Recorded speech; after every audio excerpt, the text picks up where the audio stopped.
Architecture and architecture technology students. For first year and eventually second year students need tutorials from internet about Digimap. You need to register and easily download a site plan and contours lines. This will be emailed to you as a selected DWG format. To combine the site plan and the contours line in AutoCAD, the procedure is indicated on below in this below link. And the link. Hello, I'm in Sabah, senior technician and laser and 3D printer lab. I'm making this video just a quick demonstration for architecture students when they need some site plan to bring in the laser card. How to proceed? Well, most of the students already know about Digimap.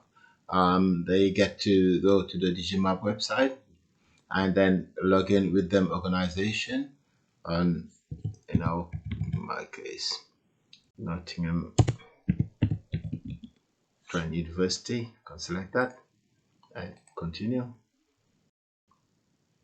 And this is my login to the board.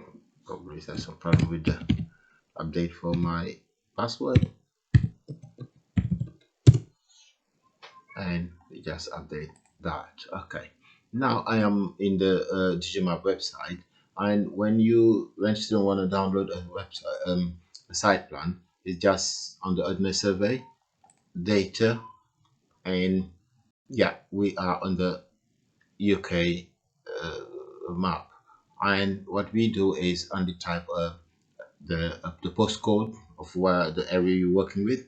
Like for instance, we can try to put NG15JS and make a search. Yeah, that's the one we need. All right, and this is giving me this area, and we can see the area of the university. If I can draw um, a square for the area I need, and go to the OS master map and take the topography. That's the one I need. I also need the contours line. We get many contours, but we stick onto the OS contours 5, the terrain 5. Add that to the basket, and we say which format we want it. We want it as a DWG, both of them, and the theme is the plan, and we request a download and say okay. In a minute, normally it should show up onto, yeah, this is the first email coming, telling me, giving me all the information for what I did. All right, then the second email will let me download my data. Right, just wait a few seconds.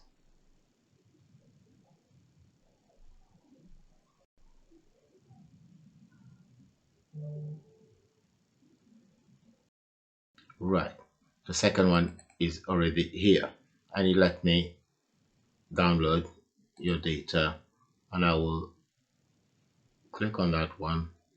Another window will pops up. Always the NTU Nottingham Trent University, and continue. My login should be already there. Always asking me to update the password.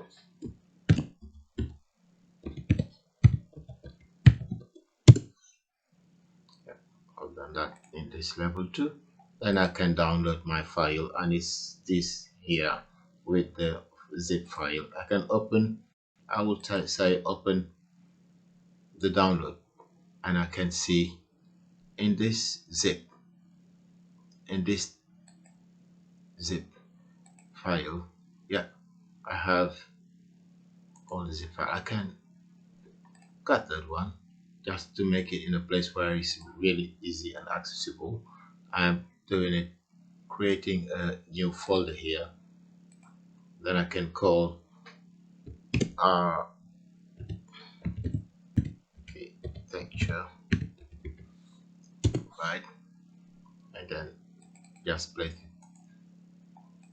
place it there, and afterward I can extract everything in that same folder.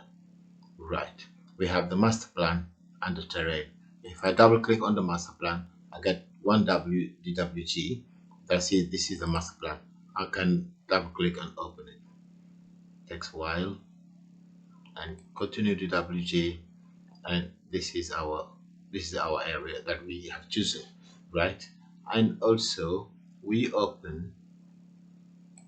just open the other two files. We see the OS terrain. We were on the desktop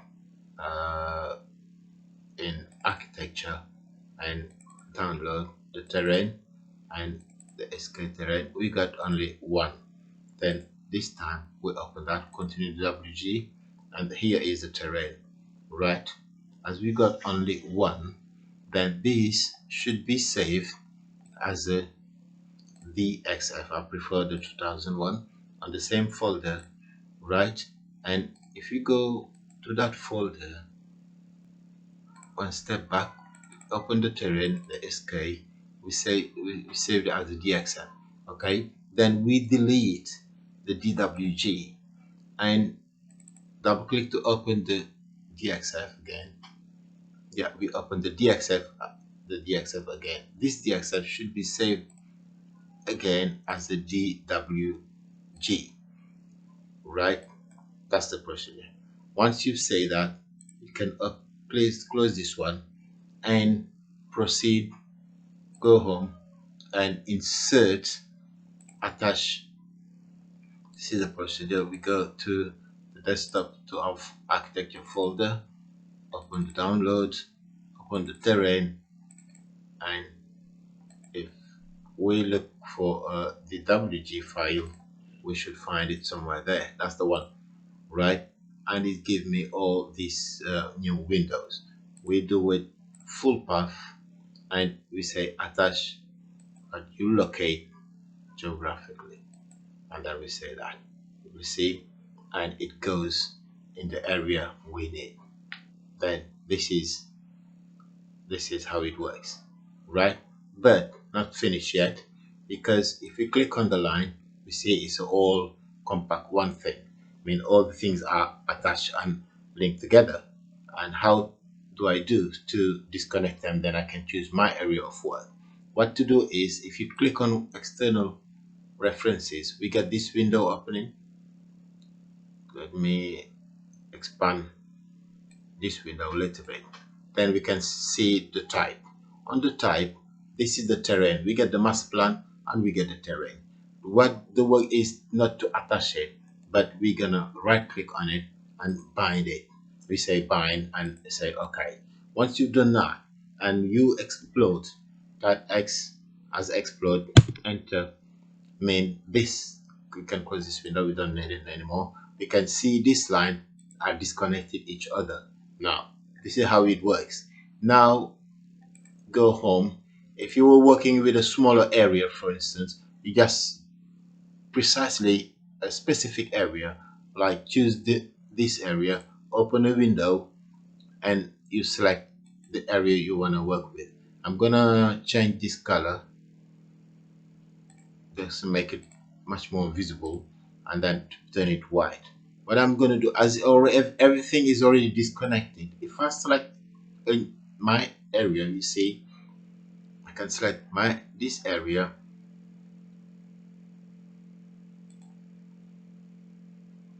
yeah, it's better that we select all. It's better that we select all, explode it again, avoiding any surprise here. Then we can reselect our area and copy, open a new page, and just paste it there.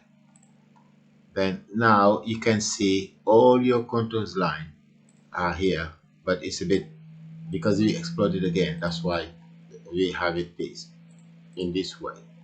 And also or otherwise, if I can delete that and undo one step, if from normal, yeah, which they are already disconnected. Okay, Right, if I click on this line, they are like this. It's better leaving it this way. Before we, instead of exploding it, we're going to use a different tool just to leave the connection, one line connected to each other.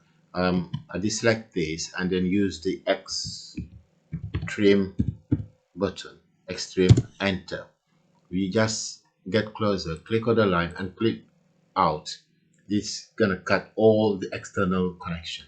This is the best way to have all the contours line in one go. You select again your your area, then click home, copy, open that window and paste it. This is the best way. Then the the contours are connected. This is the advantage you have, using the extreme button. You see, all the contours are one single line, which is very interesting to know. Then you clear out your board and then start working with the colors to go to the laser cutters. Right? You see, we got it's a main road here. Yeah, the Goldsmith Street, and yeah, all the buildings around the Nottingham Trent University, the city side, etc. Then you just work out of with colors to do your work and bring it to the laser cutter. All right then. Thank you for watching. Thank you. Hello, that's me again in Sawa. Just wanna show, make a little demo. That's how to use the laser cutter and avoiding, because the lasers we're using mostly the Denford machine, which are standard, we're using standard colors, which is red to cut, blue to etch, and black to engrave. But black is like a is like a text. For instance, this text is a field solid, then this text, whatever color you give it, it turns black and engraved it. If you want to keep only the outline and etch it, turn it blue, we use the express tool and explode the text. You're gonna empty it, then now it's empty. You can select it and from home, you change the blue color, right? You can even clear it out using the trim tool, enter, and delete all this intersection line. This is one step that you can do. Also, we know that the laser are taking only three colors, red as we said, and not using different layers, because if I choose one of my side, my side plan, and change the color and the layer, if I click on the layer, and you see it's giving me different type of layer that I can add. If I want a new layers, I can add it or delete it, but I don't want that. What I want to use the laser is all in layer 0, right? Then what to do is to select all your drawing and bring it on layer 0, and then you can choose different colors you want, like all in red. If you want all in red, I'm gonna make also some copy of it if you want to make a base plan. But it's very important that you clean out your board, and don't leave anything outside the box. Then delete that, right? And then for this, if we're gonna put this as a base, we change it to all blue, then just keep the outline in the outline board in red. Okay. And the other thing is the scale. That before we make the copy, we should make the scale. If I do measure this board, for instance, we can have 26. It might be very small for the scale I'm doing. Might be twice this dimension. Then in this case, yeah, in this case, you just select your file, click on, you can type on AutoCAD anything you want to do, you can type it if you don't know the button, or otherwise if you know the button, just click it, one click on one base point, and you say that this file I need it twice, then you type 2, enter. Then all the dimension change, right? If you measure it again, we can have, yeah, 526 by 300, 380 something, which is good for the laser, for the small laser, right? This is a one demonstration just to know that you need all your layers in one layer, which is the layer 0, and the other thing is using the index color, the red to cut, the blue to etch, and the white gonna turn to black, or other any filled solid is going to turn to black too, like the numbers or the text, right? This is a quick demonstration just to show how to prepare your file going to the laser cutter. Then I can make a little other demo, which is making, like, for instance, a rectangle. Without the rectangle in, right? One small circle. What I can do is like this, all of these, this can be used only to be cut with the red, and the inside should be blue. As we see, the 0 is not moving, and if I select everything, the layer 0 is not moving. It means that everything is on layer 0. Then this is changing because we get red and blue. But if I select only the red or only the blue, it shows me the blue. If I select only the red, it shows me only that red, which is the standard one. Then you save your file as a DXF, the version 2000. It's very, very important that you save your file in 2000 version. Otherwise, it won't show up. You won't see it in the laser cutter, right? Okay. All right then. Thank you for watching. Hi, I'm Insaba. I'm back just for a quick demonstration using the scaling. Scaling in AutoCAD is very simple, very easy and simple. If you have your file, just open it.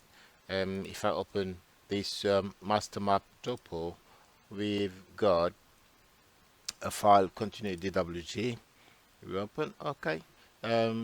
Let's go home. I'm gonna create a rectangle round just as a reference, and we're gonna see how the scaling function in AutoCAD. Okay, just give, we should know the distance, the dimension we've had is 1160 by some 720. Okay, and if we skip to the select, if we select all, click on scale, or you can even type scale and disappear, and click on one base point and enter the scale factor. For this, for instance, if you want to scale it to 1 to 100 or 1 to 20 is a fraction, then 1 fraction 20 and enter. This is scaling down. If we click on zoom extend, scroll a little bit, measure again this distance that we first was 1160. This is 58.50 by 35.9, which is very, very, very small than 1 to 20. We can decide that, well, this is small, we have to take it to double or 10 times this. We're going to use 10 times this and see how we're going to fit. If you want to use, for instance, the small board that we already have prepared at the workshop, which is 800 by 400, we can then decide to scale it up to fit it on the small board and scale it 10 times. Select all then first, click on the scale button, click on one base point, and then enter this time it's not a fraction, it's not decimal, it's a 10 times the number that you want. Then only enter 10 and enter. Click on the scale button just to have it full screen. If we remeasure this distance, then again this is also 58 point something, that's now 585 millimeters. My AutoCAD is set up on millimeters by 360. Alright then, this is a quick demonstration using the scale button. Thank you for watching.